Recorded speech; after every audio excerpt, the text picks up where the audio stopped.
an interview with an awardee this evening, Charles Jones. Mr. Jones, how did you enjoy this evening being an awardee at the Black Legend Awards second annual? One is I felt honored that I'd be awarded this, number one. And number two is that I never expected this in my life, to be awarded 3 different times in Black Legends. Right. National Funeral Directors and Morticians Association in Las Vegas, Nevada, 2012, San Mateo County Black Legends, and now Santa Clara County.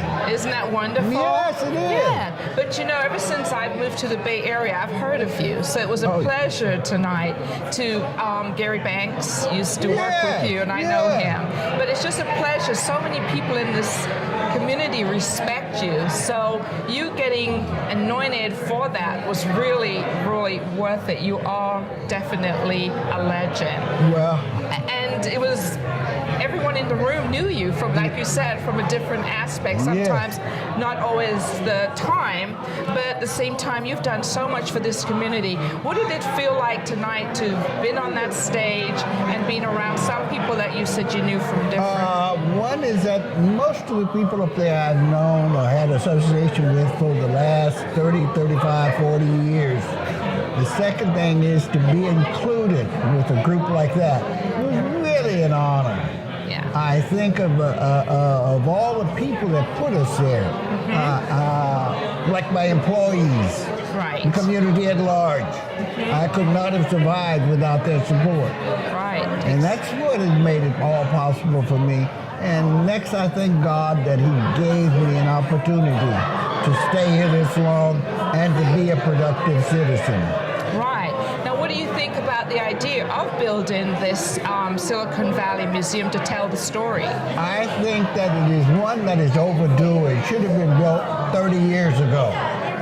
Some of the Black pioneers that opened up this city. I can remember when the first Black woman ever in the history of San Jose was on the city council here. Oh, wow. The only Black mortuary that's ever been built in the city of San Jose. I worked for them. Oh, who were they? That was John Pierce in San Jose Mortuary. Mr. Pierce is dead now. Right. But the mortuary has closed down. Okay. But it's the only one that's ever been in the history of San Jose. I didn't know that. And most people don't know what our race is, what our story is, unless we tell our story ourselves. Exactly. And how did you get into the mortuary business? Was it a family? No, I started at 10 years old. Tell me more. My dad worked part-time selling burial insurance for Purvis Funeral Home in Mansfield, Louisiana. And on my 10th birthday, I asked to go and work at this mortuary free of charge as my birthday present. That's how I got started. At 10 years old, you recognized that it was an industry that you had an interest in. That's right. Good grief. And I vowed that day at 10 years old that I was going to be a mortician and own my own mortuary. And from 10 to 35, it took me that long, 25 years. Yes. Wow. And so let's go back to Louisiana. What was it? Because I've heard stories. I'm not from the U.S., but I have heard stories over the years about the kind of ceremonies, really. When yeah. So is that any part of the interest, maybe? No. You usually find that in southern Louisiana, around New Orleans, you have these jazz funerals. Yes. That's what everybody is really excited about. My first involvement with mortuaries was when my dad was a minister. Okay. And one of his parishioners' daughters died. And they had to tear planks off the fence and build a casket and take sheets and cotton and line the inside of the casket with it. And then we'd have to put them on a cooling board and have to keep them in the shade. And then at night we'd take them in the house and put them in the regular bed that they would be in. Wow. Then the next day we would bury them. That's how it was done.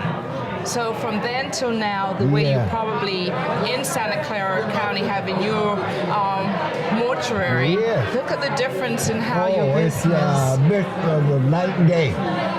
The first thing is that we got inspectors now. I got 5 different inspectors. When I opened up, we only had 1. Oh my goodness. We got so many rules and regulations about embalming fluid, formaldehyde. The EPA is out there, Environmental Protection Agency, such you can put down the drain, such you can. You got to have medical waste removed. You can't put it with your regular garbage. You got to have that separate now. It's so many different things.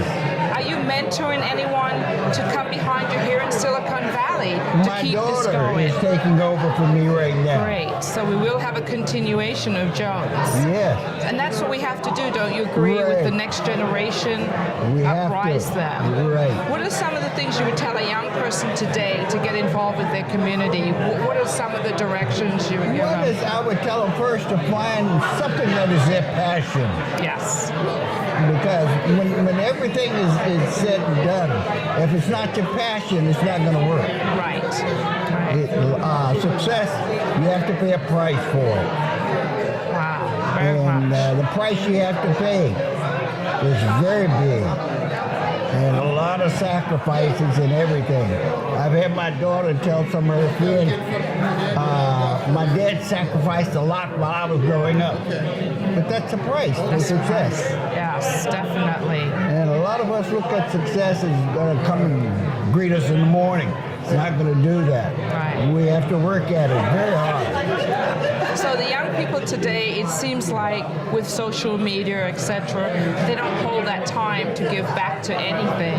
Does that worry you what that next group's going to look like? No, it doesn't worry me. One is that I feel that in time, our young people will grow up and grow out of this stage. What a positive When thought. they understand that they have to give back. Somebody helped them. Yes. It takes sometimes, it takes people a long time to realize you didn't get where you were just on your own. Somebody had to help you. Somebody had to push you. Someone had to encourage you Right, exactly. to always get to where you are. Right. As an awardee now, how are some of the things you're going to do to help with the museum building? Well, one is I'm going to try to be involved with the planning of next year's event. Great. Second thing is I'm going to try to be involved with selling tickets to be sure that people will come. Yes, And definitely. try to push it those two ways. Yes, Those are ways great. that I can help. Third, I'm going to try to spread it among all my friends. All my Absolutely. suppliers, all my everybody. Try to get them involved. That's The right. more people involved, the better it is, and the more successful it is. Absolutely, for the need. Right. Great. Well, I want to thank you so much. It's been my pleasure to Thank meet you. you. Honorary. Okay. Thank you. Sure.